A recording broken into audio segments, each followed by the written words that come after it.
There are jingle bells playing in the music bed, so you know what that means. It's time to do the traditional Step Back holiday special. Except I didn't do one last year. Anyway, this non-denominational Red Starbucks Cup holiday session, let's talk about a big piece of our fantasy literature, our RPG grids, and a key point of Cookie and Santa folklore. Let's talk about elves.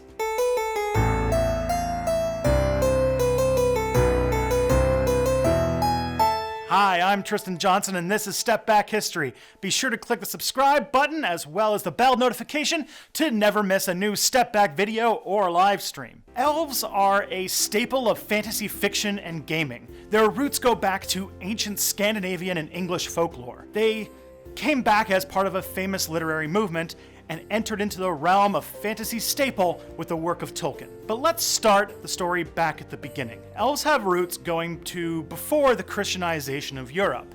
Throughout the Middle Ages, belief in elves was considered a pagan superstition. That being said, they never really went away. As Christianity expanded into Northern Europe, elves, or Aelfar, were considered incubi or evil sex demons, or as personal ambassadors of Satan. Of course, this is Step Back. I'm 4 paragraphs in a Christmas special about elves, and I'm talking about sex demons. Medieval Scandinavians wrote about light elves and dark elves. Yeah, it goes that far back. As a syncretic way to talk about angels and demons.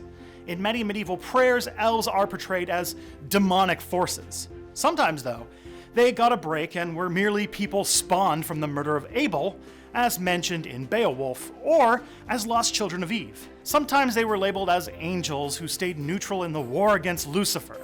This, I think, is the most damning condemnation of elves. I mean, what makes a good man go neutral?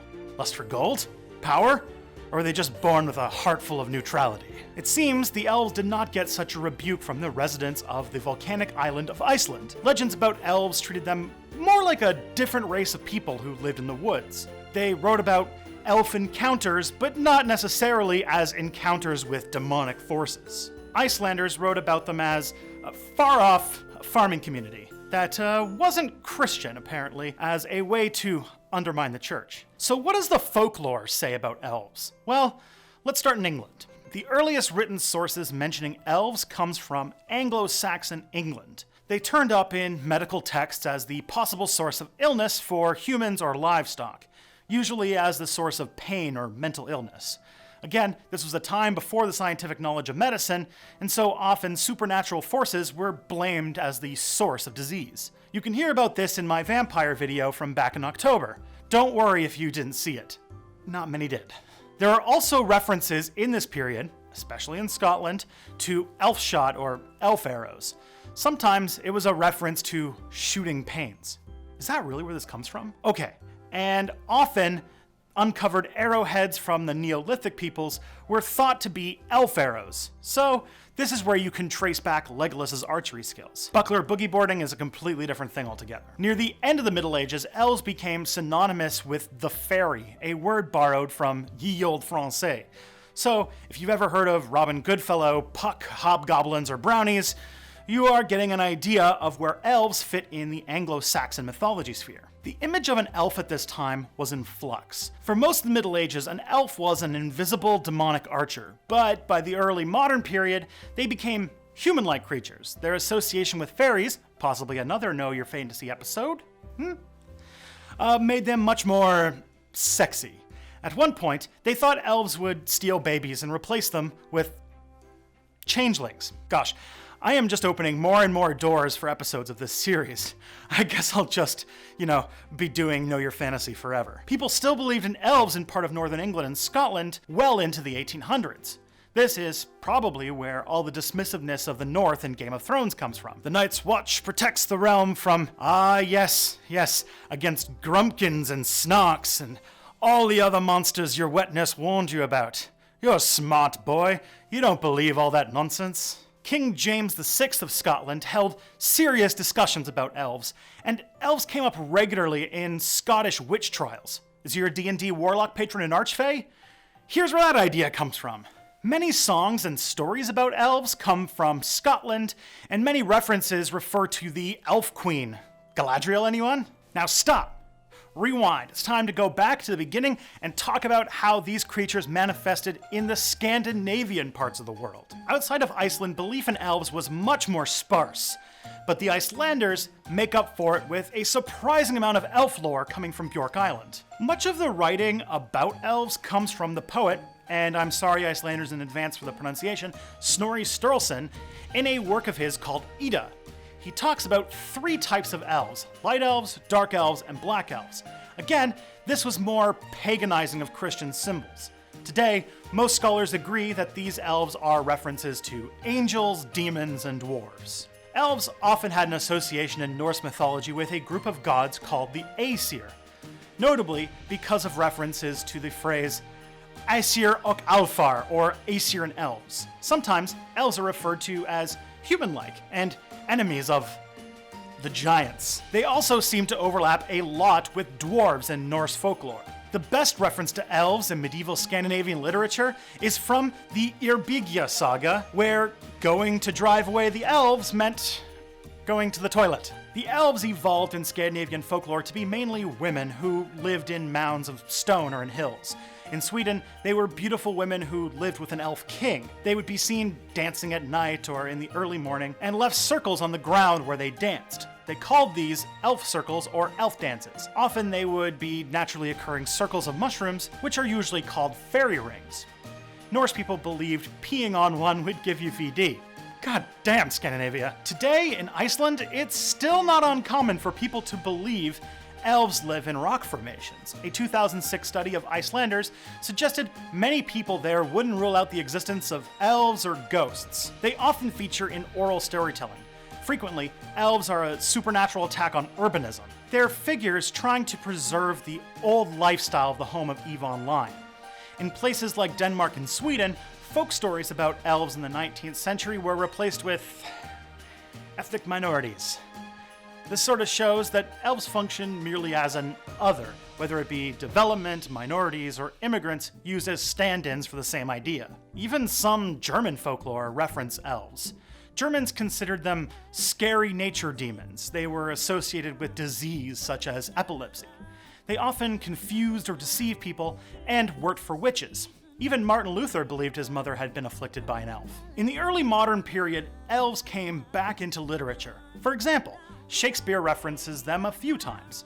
Allusions to them happen in Romeo and Juliet, and they are flat-out characters in A Midsummer Night's Dream. There's even some similar Japanese creatures known as yokai or mononoke that sort of fit the role of trickster, but good elfish type stuff. In the Romantic period, elves gained insect wings. Hello, Tinkerbell, and finally got their pointed ears and funny hats.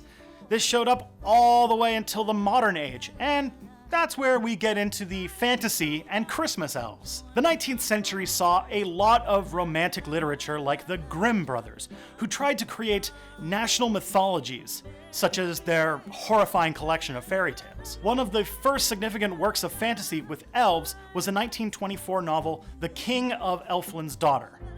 However, this was nothing compared to the thing that really put elves on the map. Let's talk Tolkien. J.R.R. Tolkien initially made his elves a bit more fairy-like. Seriously, read The Hobbit to see. But he also borrowed elements of the Losifar elves from Norse mythology. He made elves human-like, but fairer, wiser, and with spiritual powers, keen senses, and a close relationship with nature. He made them immortal, and even invented his own elvish language. Much of his influence is what affected the fantasy elf going forward. The Tolkien elves got further popularized by their inclusion in Dungeons & Dragons. Though in D&D, they're actually a bit skinnier and shorter than humans. Building off the sexy times aspect of elves in myth, they also allowed for half-elves to be uncommon, but still represented part of the D&D multiverse. D&D also reintroduced Dark Elves as the evil misandrous drow. These Dark Elves then influenced Warhammer, which added some of the evil aspects of elvish literature. Later, Blizzard Entertainment's Beveled Edge's version of Warhammer, called Warcraft, included the Night Elves. They show up a lot in fantasy stories, even some weird places like the Eldar race in Warhammer 40,000, or the StarCraft Protoss obviously knocked off from those Eldar. So, there, I said it.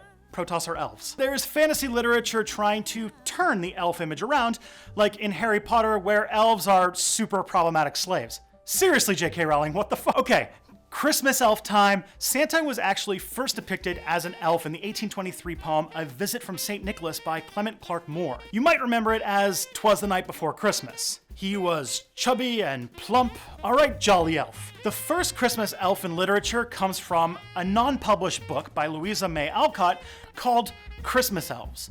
The whole Santa's Workshop part comes from a 1873 book called Godey's Ladybook.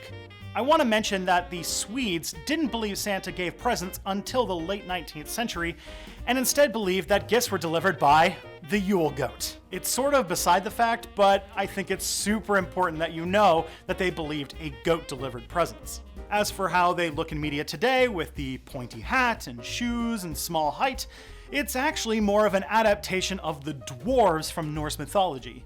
In places like Belgium and the Netherlands, that whole replacing elves with ethnic minorities thing from the 19th century happened, and St. Nicholas is helped by a slave named Black Peter, usually dressed in colonial garb from the time when they were involved heavily in African colonization and the slave trade. Come on, you guys. And so you have elves, over a millennium of folklore that still profoundly permeates our culture today. Whether your elf is of the Dark Eldar or Keebler variety, I hope you have fun with them. Happy non-denominational Red Starbucks Cup holiday session. Now, if you like the Know Your Fantasy series, I really want to hear what I should do for the next installment.